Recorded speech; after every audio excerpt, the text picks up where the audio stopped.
It's time for Declare Your Independence with Ernest Hancock. Believe me when I say we have a difficult time ahead of us. But if we are to be prepared for it, we must first shed our fear of it. I stand here without fear because I remember that I am here not because of the path that lies before me, but because of the path that lies behind me. I remember that for 100 years we have fought these machines. And after a century of war, I remember that which matters most. We are still here! Tonight, let us make them remember we are not afraid!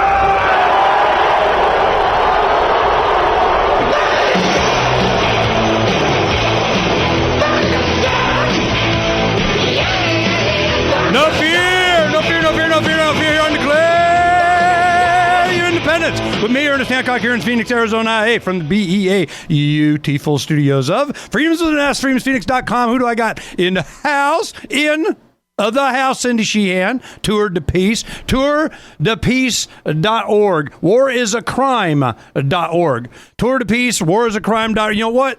War is a crime. And she's in Phoenix today. She's up here. We're doing a little fundraiser. Everybody throw in a little bit, get some money, a little bit, maybe a lot of bit. Some of you can do a lot of bit, get a lot of bit. Because somebody is doing the anti-war thing. Somebody is going anti-war. But I tell you, I went through this with Cindy before, and this is what happens.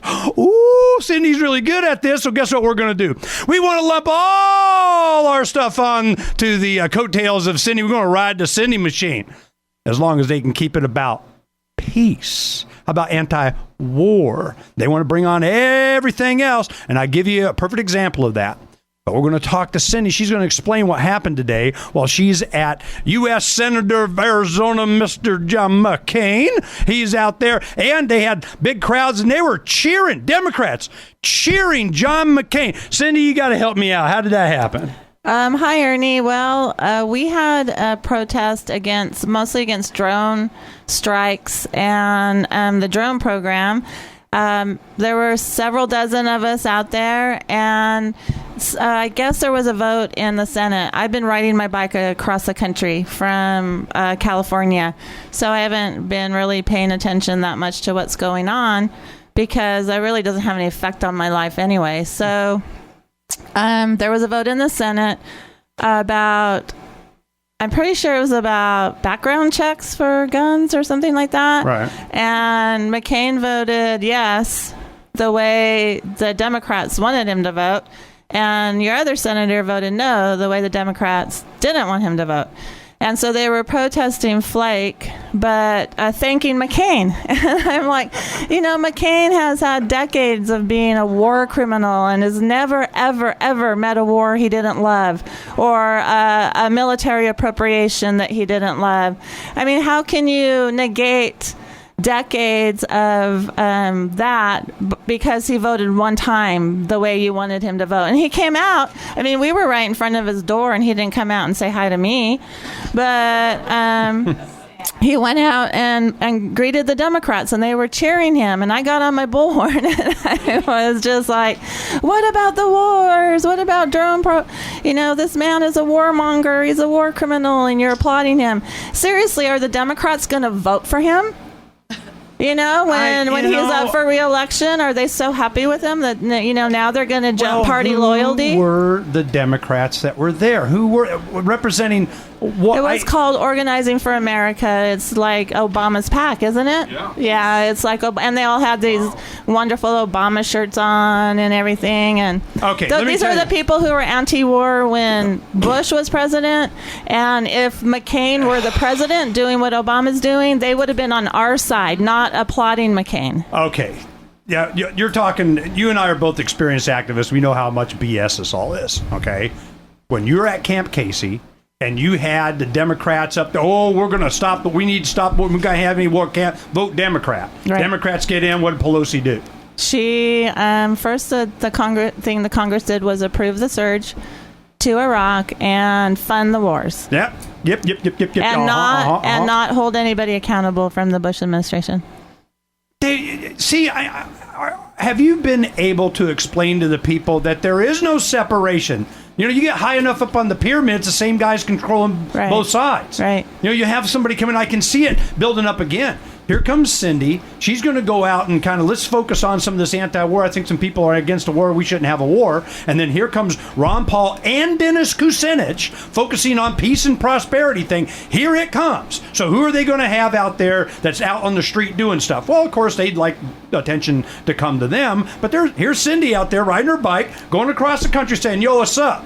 So what happens? Here comes the Democrat. Here comes the progressives. Right. Progressives going to go, oh, we want to be part of your tent. Bring you in our tent. We got a big tent. To what? Anti-war? Well, we'll kind of lean, kind of sort of something, talk about that a little bit. We went through this before, okay? It's not about anti-war. It's about getting Democrats elected. Oh yeah, no, they weren't joining our protest at all. They were coming there to co-opt what our protest was, and we had this plan for weeks. And they just all of a sudden show up, you know, and it was distinctly two different protests for sure. All right. You know, say I was there, all of you that were there today. How many of you guys went there? You got to say it. The microphone can't hear it. Seriously, you guys are killing me. It's radio. All right. So we have quite a few people here. They went through this. They don't have the same experience as you and I have gone through this and saw it. You've been up to nose with the beast, and you made the right decision. You chose wisely, okay? Mm-hmm. And you said, no, not playing. Because I know what they wanted to use you. I was there when it happened. They go, you cannot say immediate withdrawal anymore. It's got to be phased withdrawal. Why? Because the Democrats are for phase for 20 years of phasing. Right. You know, it's all about the money. You know, so I'm going, all right, so here is all the promise was the Democrats, here comes Pelosi, she becomes Speaker of the House, we continue funding the war, and that's how they stopped the Vietnam War. They just stopped funding it. Well, they just go, we figured that out, we want to keep funding it. So they keep funding it. Here comes to 2008. Here's Obama promising, I promise, pinky swear promise, and then what happened? Well, Obama actually promised to send more troops to Afghanistan. You know, he promised more war, and people weren't listening to him, and so they only heard what they wanted to hear. And drone bombing, like I said, if it was McCain or Romney doing it, it would be wrong. But since Obama's doing it, it's humanitarian, and all the wars Obama has started have been humanitarian in nature. So they're helping people by killing them. They're coming right for us. Yeah. So and then he's expanded to AFRICOM. 35 countries we either have troops and or drones. And this whole time, and this week when we're distracted by Boston, he's sent 200 troops to the Jordanian-Syrian border. And they're giving more aid to the so-called rebels, whomever they are. So, you know, it's amazing to me that you're one of the few people that picked up on that. I go, yeah, while we were distracted, the House passes CISPA. Okay, CISPA. Here they come on the internet thing. Then he sent a bunch of troops to to Jordan to go, be a threat on Syria. Right. Then you have the Boston bombing. Ooh, it's fundamental fascist whateverism. You know, and it's like I'm living in Rudy Giuliani times again. I think he got $100,000 every time he said Islamofascism. Right. You know, so he said it a lot. Okay, so now what do we have? The guys in Boston, Islamofascists from Chechnya, which is part of Russia. Russia supports Syria. Here we go. I'm like, man, it's like you can't make this stuff up. Right. So I'm going, and then when they get the guy, oh, yeah, we got him. It's all good. No threat from him anymore. But we're intentionally not going to read him his rights, and we're going to torture the living snot at him with everybody going, yeah, it's Obama administration. USA. We're going to torture. We're going to find out everybody that he ever knew from junior high, and we're going to get them too. And I'm going, I remember this. It was called, McCarthyism. It was called the Stasi.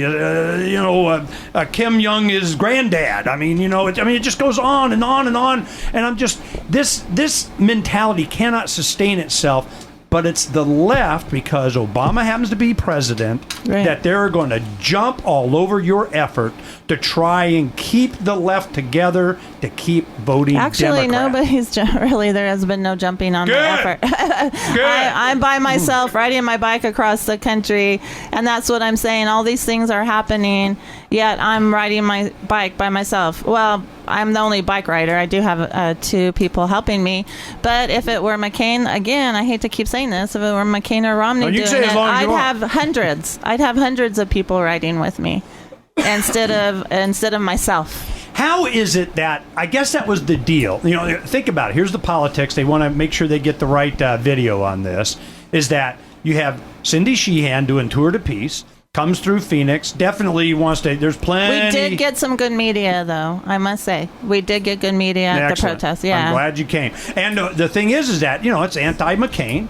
You get there, and all of a sudden you got the super PAC de la whatever of Obama there to support McCain to show that you aren't. It's kind of and I sit there and I say, you get up high enough on the pyramid, it's the same people at the top controlling both sides. Absolutely. And I'm going, is this a neon flashing example or what? I think more people are getting it, but there's still those people who put party loyalty over principle.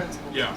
Party loyalty, that changes every 6 weeks anyway. Yeah. I mean, party. No, I tell you what, change the loyalty to whatever special interest is funding the party. I mean, that's what's going on. This is. I don't even pay attention. I mean, I'm in the media, and I can't pay attention. I just got a Roku out there, which is bad as anything else. Going to be tracking everything I do on that too. To unplug my dish or DirecTV, whatever the heck. I don't even know what I got. I'm just like, I'm done with it, because this week when I turn on any cable news, and it's all propaganda for, we need to take away more of your rights. Absolutely. And everybody's screaming for it. Yeah. I'm not playing anymore. I'm not. Right. I'm going to go more positive-oriented kind of freedom, love my neighbor. I'm done. We're going to double down on the evolution kind of thing, because I'm telling you, I can see where this is going. And if it's not people like Cindy Sheehan that gets off her butt, gets on a bike, and goes across the country and says, yo, hey, there's like wars and children and people and splattered against and all walls. That kind of junk. I'm just. Well, what do you think the progress that you're looking for? How will you think that you've achieved some success? Because every time you go to McCain, and what happens? You got, Obama's guys. They're supporting McCain. Right. Seriously. Well, I think that what we need and what we're trying to do is build this mass people's movement for peace, and we've seen it work before when millions of people join together. I would rather be home growing radishes and hugging my grandkids than riding my bike across the country, for sure. But I'm doing it for them and for the children around the world. And that's what I was saying at McCain's office. What about the people getting killed by the U.S. violence in other countries that McCain supports? Hello? Why are you applauding this monster? And so, any response from him? I heard he got a little nervous when he heard me. McCain and I go back, way back. McCain and I have this history together. But it's about just like one last effort to get people off this hamster wheel of it's a hamster wheel of struggle, of being, knowing that you shouldn't have to be struggling so hard, not knowing quite why it is. How about it's because we spend trillions of dollars a year on empire? Yeah. It's not a matter of not having money, it's a matter of the prioritization of the funds. And just saying, even if you haven't had a son killed like me, you're being harmed by this empire. And this empire is evil at home and it's evil abroad. And we're the only ones that are going to be able to stop it. How? I mean, I know everybody has a different thing. We have a wide range of philosophies here to visit with you and us, and we have a lot of, cross philosophical. We don't care. I tell you one thing we can agree on. Putting a gun to my head to take my money to go kill other people is like bad. Right. So we can all agree on that one. So I'm just like, but how are we going to make this shift in policy? I mean, it's not going to come by convincing our leaders. No. Your leader, not my leader. But anyway, so I'm just like, I'm more about just informing and making sure people understand what their action and inactions are supporting. Right. But I mean, what's a win for you? What are you looking to accomplish? It's a big 90-day, 90-stop education program of these things that we're talking about. A win to me is if people join in community and pretend like they're not part of an evil empire, do things in community to make their own lives healthier. But to also, I'm afraid, and I'm not afraid, I'm hopeful that this empire is on the verge of collapse. And it is going to collapse. And when it collapses, because all empires do, it'll be better for the entire world. We might have to struggle. We will have to struggle. But if we build these communities of care and cooperation, then the collapse of the empire won't hit us so hard. And so then what's it gonna look like afterwards? We're hoping that it's communities of cooperation. Voluntary cooperation. Oh no, you know me. I'm gonna pull out my tank and I'm gonna be going down the road saying, "You have to cooperate." See, this is where Cindy and I we've had this discussion before, and I'm cool, man. It's called. I gotta families. get my Abrams tank. As long as it's voluntary, I'm all hippie communed up. It's all good. So I've never known a hippie commune that forced people to join. But what kind of communes do you talk? Like, they go out and they tie people up and chloroform them and make them join their commune. As long as they're not looking for a municipal handout subsidy to make sure that you see my point. So we've had this discussion. I know we're on the same page on that, and we're really focusing on this. This will be the 24th month of our easing. It's the last one of this form, and it's going to be announcing a new newsletter that we're doing. And the theme is love thy neighbor. We're going to double down on the love, build community. We're going to be doing more aquaponics. We got the chickens and the goats and just making food. And we're going to be going to our conservative neocon W bumper sticker Romney voting neighbors. Obama bumper sticker neighbors too? Yeah, like there's a difference. They're just as conservative. So what happens is that, we're going to create a package that we can go to the people and say, look, man, I love you, man. I love you. We want you to be able to feed yourself. We want you to be part of our community. We want you to be a neighbor, know that we're here to support you and everything, so you don't, when you get hungry, you don't come kill my dog, okay? That sounds like what we're talking about. Absolutely. See, my thing is that everybody, they want to put an altruistic note on, you just got to, do it because you just love your neighbor. And I'm going, no, I love my neighbor because I love me. I don't want him killing my dog. That's why, it's all self-interest as far as I'm concerned. So we're overlapping on a lot of this. And we're going to be doing a lot of work, and that's why we're so supportive of somebody is out there being, peace. Let's give peace a chance. War is over if you want it. And wars are wrong no matter who's president of the United States. Thank you. Yeah. Thank you. And are we going to vote our way out of this? No.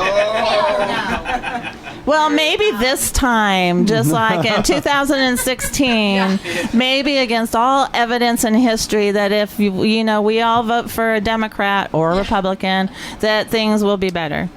Yeah. No, I'm just kidding. I'm trying to think. I'm going, let me see. When did that work? I'm just kidding. It never has. I am going to run for governor of California, though, in 2014. Oh, announced. Announced. Yeah, just cause. Just cause. Yeah. What does it take for you to get on the ballot? We have the top 2 primary now in California, so I have to come in second in an open primary. And I came in second against Pelosi, so I think it's very possible. Well, I mean, how do you qualify to even be on the ballot? Oh, we have to get thousands of signatures for the primary.